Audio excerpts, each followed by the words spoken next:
I began speaking about EVEREADY batteries on the last episode because I felt it best so to do.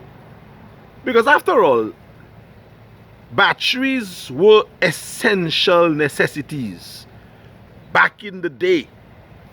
Because batteries powered radio, most importantly, and the radio was our only source, or I should say main source of information between the late 70s, early 80s.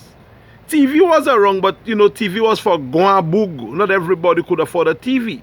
Back in the day, we would assemble in front of people's door, house, and peep through the door to watch a little black and white Ville de la Nuage cartoon in French, or Cowboy and Indian, or Dallas, those popular programs, but very selected or selective, and few homes in the backstreet area had a TV.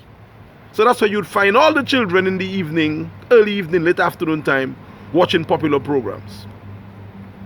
So outside of that, we had our radio for music, news, information, everything you can imagine. So the battery was essential.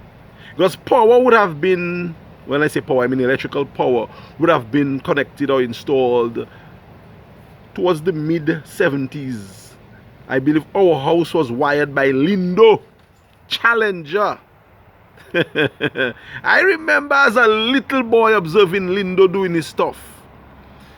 And we got power around the late 70s. So the 70s, late 70s to the 80s, not a lot of years, a few years, 5, 6 years.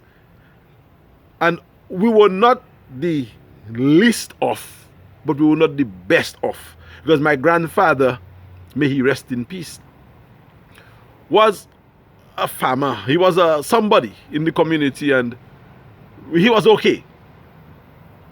So we had lights, I think, before some people did. So in the 80s, early 80s, which I'm speaking about, you would imagine many houses did not have light, and there was certainly no street lights as they are today. So the batteries was used to also power the flashlights. Back in the day, fellas used to have long silver flashlights to walk at nights, and bullseye was also an order of the day. But again, not everybody can always have a bullseye, because bullseye is a little messy to walk around with. Flashlight was a bit more hip, so guys would have the flashlight, and certainly we needed the batteries for the radio. When I remember the EVEREADY, I didn't know them as D and double E and triple E. I remember the EVEREADY as large for what they call the D, I think, today. There was the medium. I'm not sure what they call the medium now.